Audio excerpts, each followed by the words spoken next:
Good morning, good morning, good morning. This is Dr. Herbert Harris, and this is Millionaire Mentorship Call number 344. Wow, it's a long time, folks, and thank you so much for being with us, for joining us today. It is my honor to serve you, and because you're here, I am here. Our topic for today is, do you need to refocus your life? Do you need to refocus your life? And we've collected a lot of, different solutions and concepts, of course, from our book, The 12 Universal Laws of Success. And for those of you who don't have one, go to herbertharris.com and get your copy for $16.95.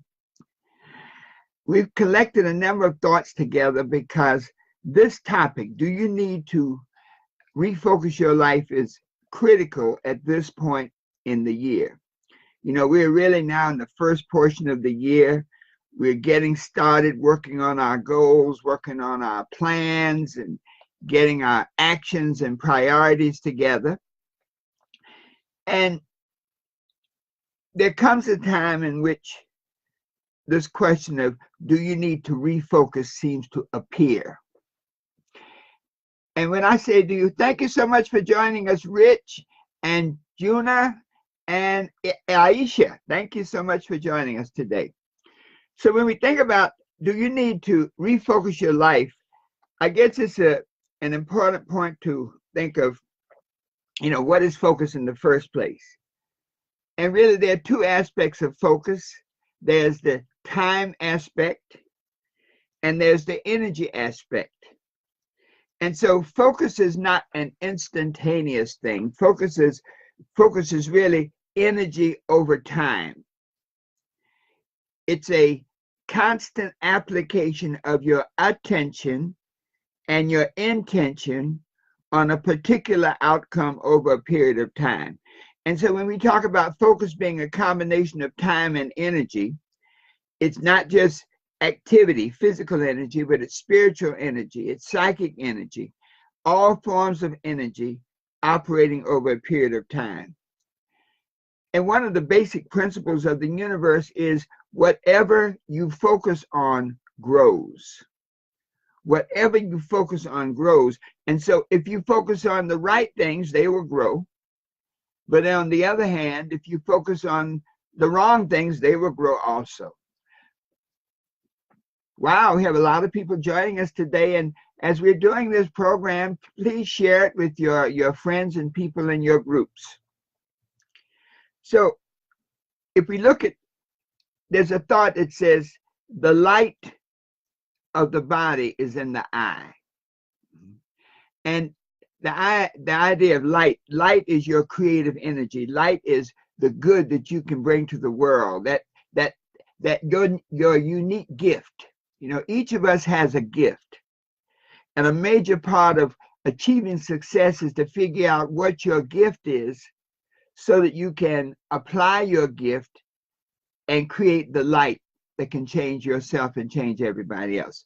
And so where there is light, creative energy, and the spiritual principle says the light of the body is in the eye.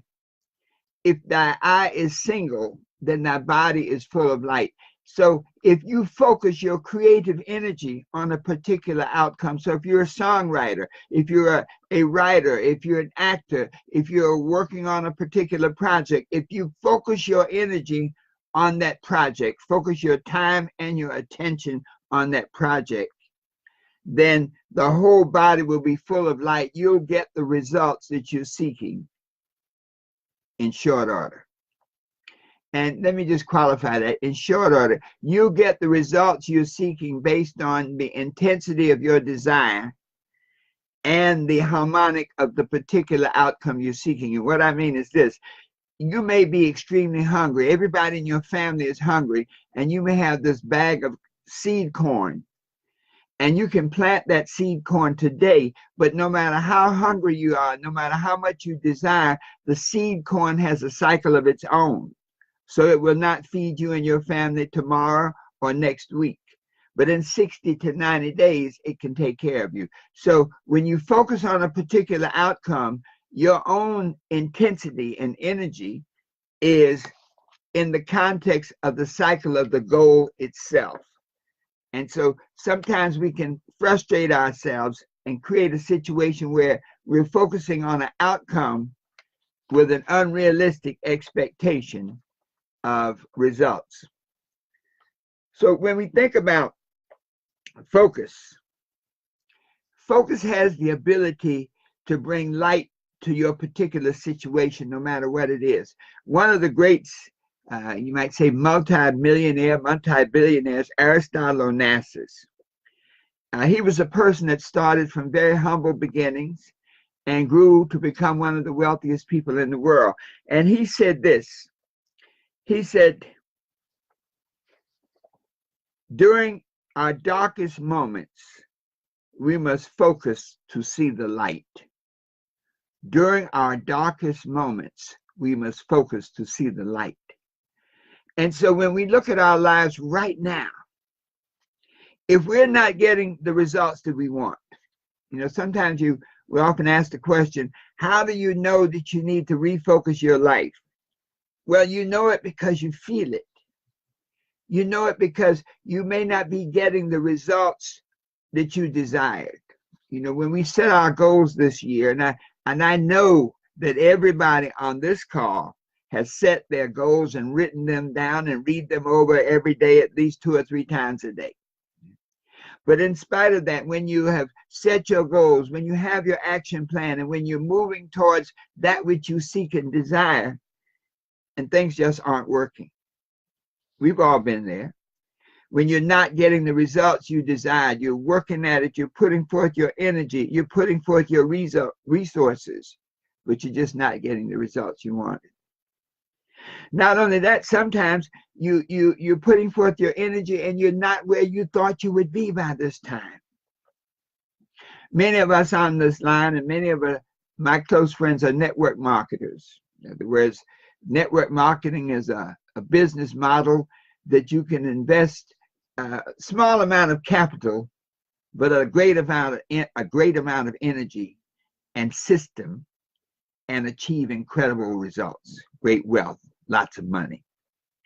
And one of the things in network marketing you'll find is that you'll be doing the things that you know you should be doing, but for some reason you don't get the results. And one of the things, for example, you learn is that it's a numbers game. One of the greats in our industry said that Bill Britt was a multimillionaire. When he passed, his residual income was about $6 million a year. And he said that the key to success was that he had presented to 1,200 people. 900 people said no. 300 people said yes. Of those 300 people who said yes, 85 got busy working at it. Of those 85 that got busy working at it, 35 of those 85 made incredible money. Of those 35, 11 of them made him a millionaire. So applying that same principle to life, you may not be getting the results that you're seeking. You may not be where you thought you would be. So in network marketing, we think in a couple of years, we'll be making $100,000 a month. It rarely happens. It does, but it rarely happens. In life, the goals that you set for yourself, you may feel that you should be closer to those goals, that you should have gotten more results by this time.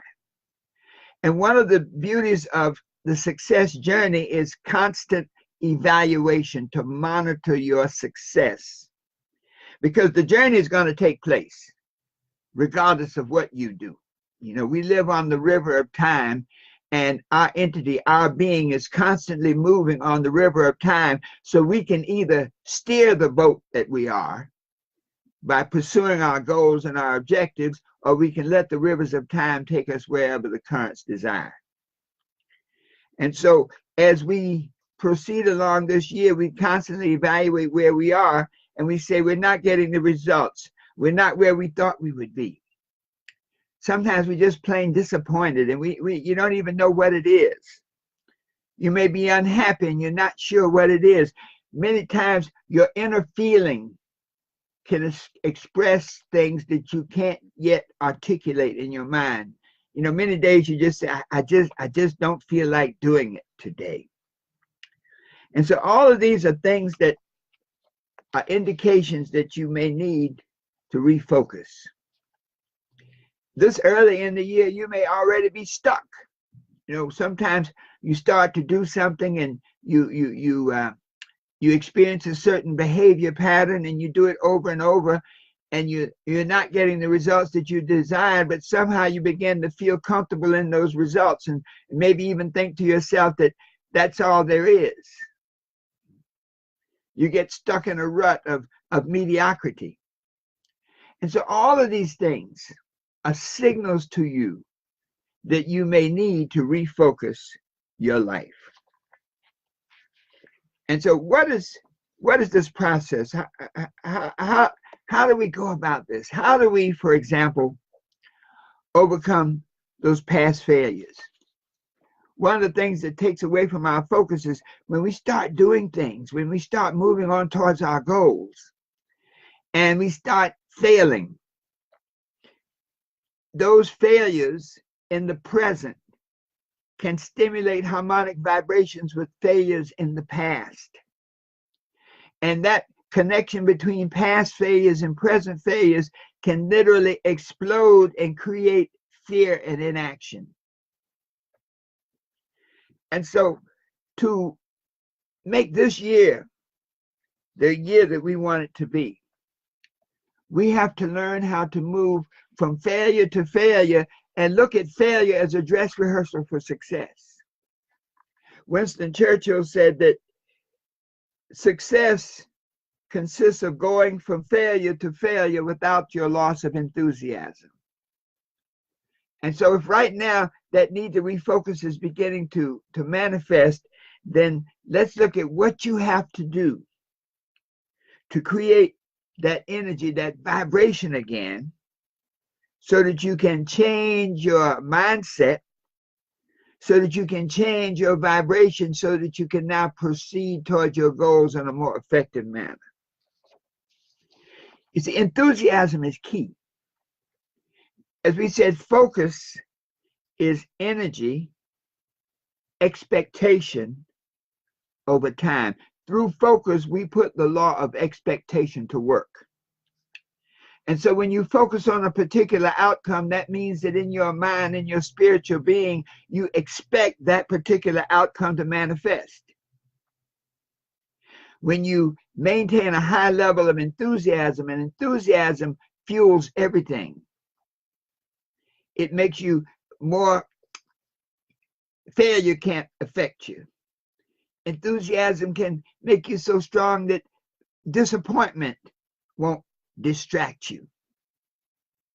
So when we start to refocus our lives, we begin to project our thoughts onto the world with an expectation of manifestation.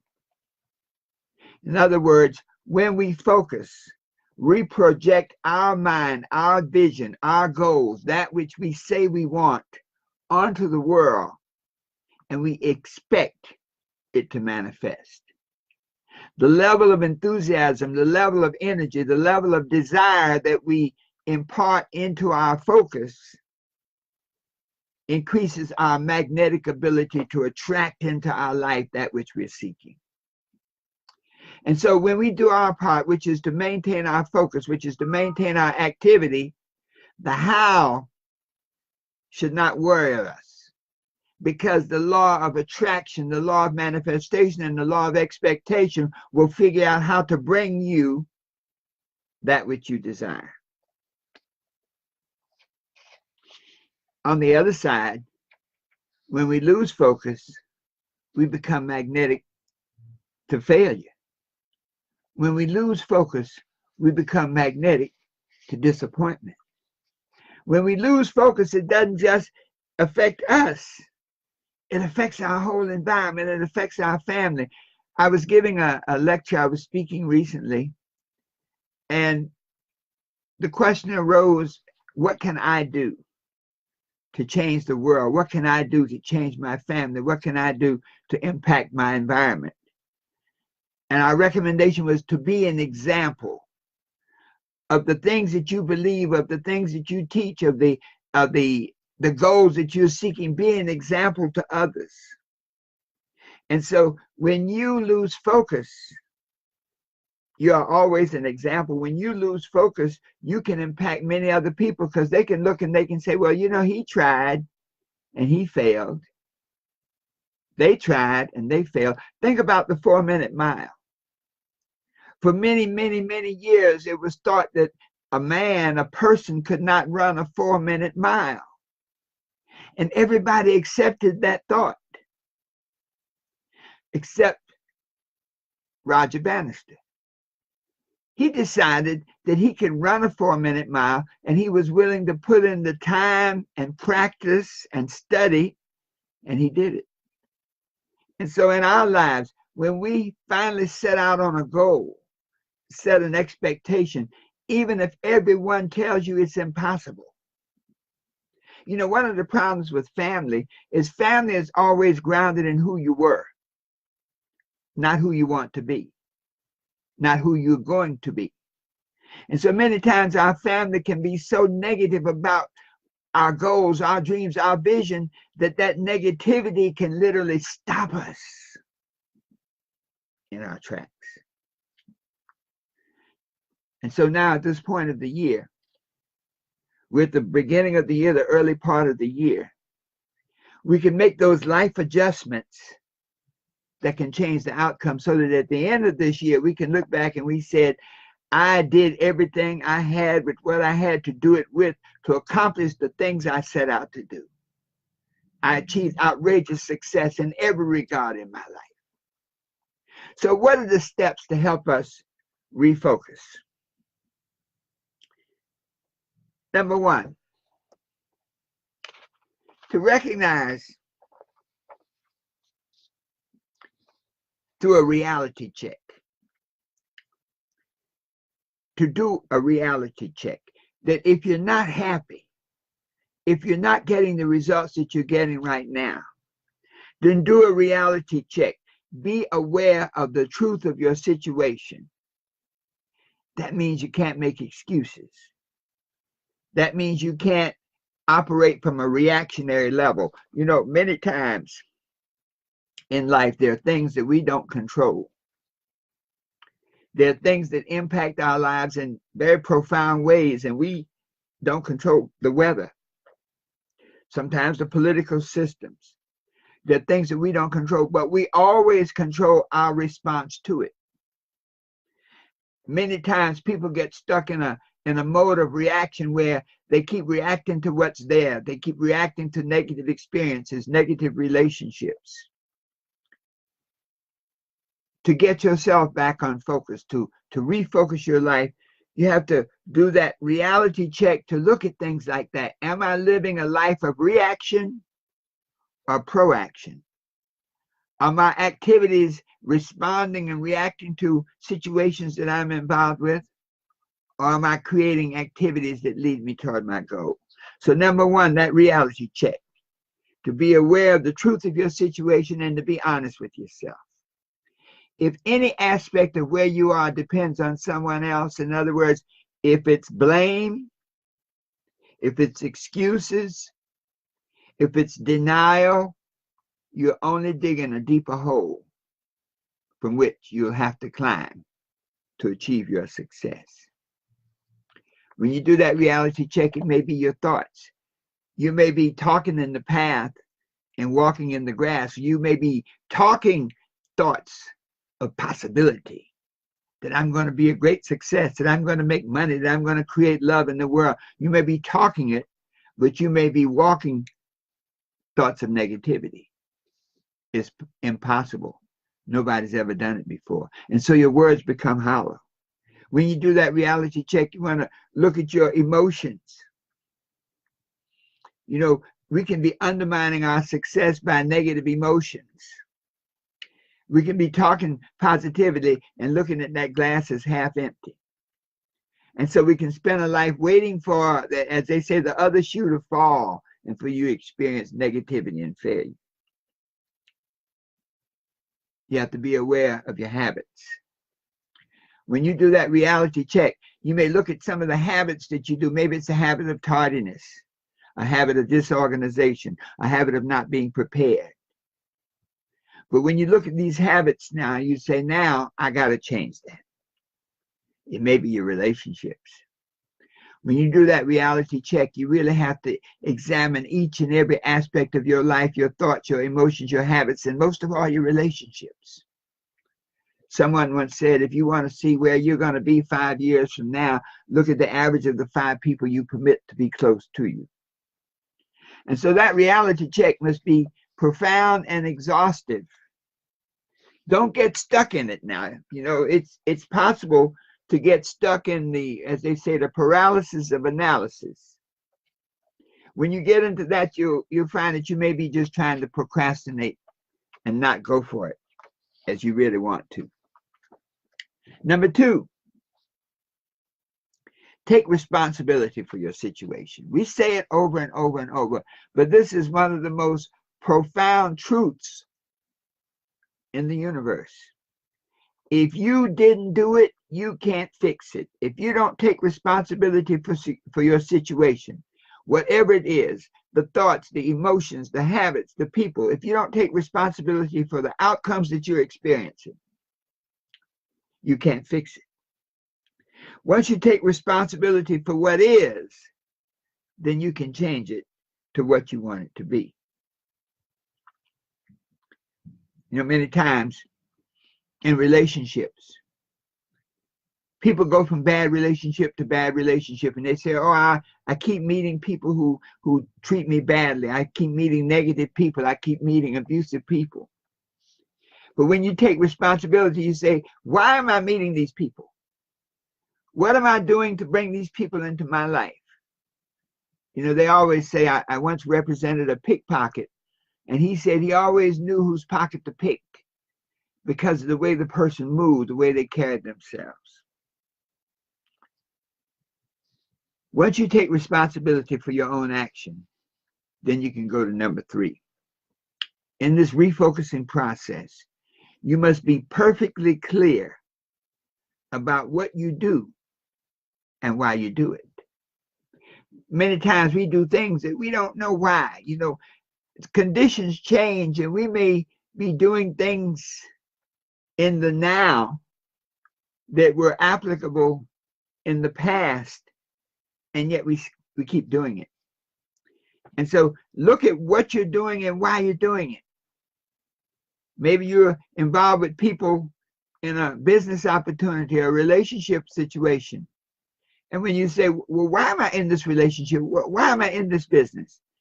It may be a fear of being alone. It may be a fear of going broke. But the idea is to be perfectly clear about what you do and why you do it. So if you have a fear of going broke, maybe you need to change that paradigm, take responsibility, and say, I'm not putting forth all of my effort because I'm afraid that it won't be effective and I'm going to end up broke. I'm not going to invest the money that I need to invest in this endeavor because it might fail. I'm not going to give all to this activity because it might not work and I need to have something left. And so be perfectly clear about what you do and why you do it. You see, faith is the foundation of focus. Faith is the substance of things hoped for and the evidence of things not seen.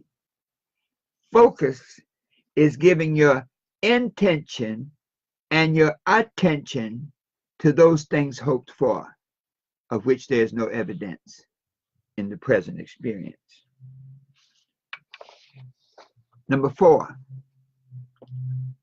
the 4th key to regaining focus, to changing your focus, is to know and to learn how to say yes and how to say no. We have to learn to to say no to distractions. It doesn't mean you have to be callous, but it simply means you have to be so focused on what you want that you don't let other things pull you away from it. You know, when you have a health crisis, it's hard to be focused. But then when you focus on the healing process, you'll get back in the game pretty soon. So when you learn to say yes and you learn to say no, then it really is honoring yourself and giving additional validation to your goals. Because now somebody else's crisis is not that important with respect to what you're trying to do. You may find that you permit other people to distract you from where you're going because you have a hunger inside to be needed. I have a friend who is like a walking social service department. That anybody who has a problem, they get right into their problem. They'll stop whatever they're doing and they'll go and they'll help that person. And it really sounds like a good thing. You know, everybody wants to be helpful and care about your fellow man. But what about his goals? What about the things he set out to do?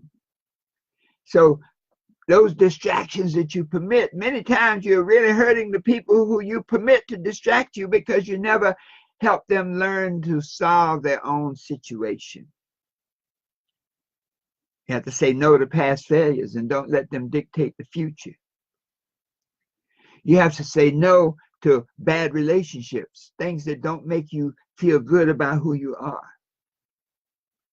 You have to say no to anything that is not congruent with your goals. The fifth key to regaining focus and changing your focus is to revisit your why. When we set out our goals and we write down our goals, our why, the reason we want to be, do, and have the things that we're seeking, we may be operating from a point of cloudiness. You know, sometimes we'll set goals and we'll set a why based on, I like to think of it, there are two types of journeys. There are journeys from and there are journeys to. Sometimes you may have a why that's based on a journey from. I'm in a bad relationship, so my why is to get out of a bad relationship. My why is to get out of a bad situation. My why is to get out of something. But when you find yourself unhappy, when you find yourself not accomplishing the things you want to do, then when you revisit that why, you may see now it wasn't about getting away, the journey from, it was about the journey to. I want to get out of bad relationships. No, what I want to do is I want to recognize good relationships. I want to create in myself a vibration that attracts good people into my life, people who honor me, who uplift me. I want to create a vibration of success that when I ask people to join me in a particular endeavor, they can't wait to do so. And so to revisit your why, since things change, since I think Oprah said, when you know more, you can do more. When you start on that success journey, many times it's about the journey and not the destination. And so when you're on the journey, you are transformed just by making that choice to go for it. And now that you have strengthened yourself, now that you have built your faith through some accomplishment, it's clear that this is not really where you wanted to go. But you honor the fact that you made the choice. You made the choice to have that journey from, I'm going to get out of this situation. Once I get out of here, I know I can now refocus myself and say, now this is where I want to go. I got to get my hand out of the lion's mouth first before I start thinking about running to a particular place. The sixth key is to establish new priorities. You see, priorities are judgment calls on how you will utilize your time and your energy. I'll say that again. Priorities are judgment calls on how you will use your time and your energy. And so when you establish new priorities based on your new why, based on all of the things that you've done to refocus yourself with these new priorities, now you can make new plans. And when you make new plans and take actions on those plans, you get new results. Step 7. To regain focus, to refocus your life, you have to take action. Everything else is irrelevant if you don't take action, if you don't get into the game. We can write our goals. We can write our plans. We can paint the vision. We can do all of the things necessary to get desired results, but we must get off the porch. We must take action. Many times people don't take actions because they still have that fear of failure deep inside. And so procrastination gives them a way to talk about the goal, but never actually take action on getting it done. And finally, number 8, keep going and growing. We may say don't quit, but quitting is a negative thought. You see, the subconscious mind does not evaluate the thoughts you put into your mind. And so just saying the word quit creates a negative vibration. So step number 8 is to keep going and growing, knowing that you will achieve that which you're seeking. When you keep going and growing, when you hang in there, when you execute focus over time through intense enthusiasm, you create that harmonic relationship between you and that which you're seeking, which under the law of attraction and expectation, it pulls those very results into your life experience. So folks, this day, this now, is your opportunity to change your focus. Is your opportunity to examine where you are and figure out what you need to do to get where you want to go. Whatever you focus on grows. So what do? Number 1, let's make that reality check. Let's sincerely look at where we are right now. The pros, the cons, the successes, the failures. Let's take responsibility for our situation. Whatever it is, we did it. But if we did it, we can change it. Let's determine what we do and why we do it so we can be more discriminating about how we utilize our energy and our resources. Let us master the art of saying yes and saying no. Once we learn how to say yes and say no, we have taken control of our lives and the direction of our lives. Let us revisit our whys. If we're not that excited about where we're going, then maybe we need to reevaluate where we're going. You know, the GPS is absolutely useless unless you put a destination in it. And so if it seems that you're lost and going in circles in your life, then you need to look at that new why. Say, what's the destination I really want to go?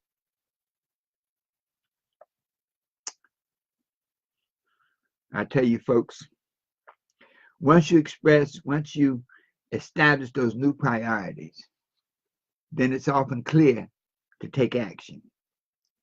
You know, priorities, once you establish them, almost force you to act, because otherwise you create an internal, you might say, an internal contradiction. You have now priorities of what must be done and what is most important, and you don't do it. So once you've established those priorities, then you can take action. You can take continuous action. You can take effective action. And then finally, realize that you must keep going and growing. Venus Williams once says, I don't focus on what I'm up against. I focus on my goals and ignore the rest. I'll say that again. Venus Williams said, I don't focus on what I'm up against. I don't focus on the obstacles, on the challenges. I focus on my goals and ignore the rest. So focus on your goals. Focus on your dreams. Focus on your desires. Focus on the life that you want to experience and the outcomes that you desire. Focus on it with such intensity that you can feel it. You can taste it. You know exactly how it's going to be. Whatever you focus on grows. It grows with good. It grows with success. It grows with joy. It grows with love. It grows with abundance. And most of all, it grows with the power to make things happen exactly the way you want them to be, knowing that the best is yet to come. And so it is. Those of you who'd like to join us on our call after the live broadcast is completed can join us on the conference line 605-475-3235, access code 501274 for any feedback and comments. Once again, this is Dr. Herbert Harris with Millionaire Mentorship call number 344. Do you need to refocus your life? And so it is. The best is yet to come.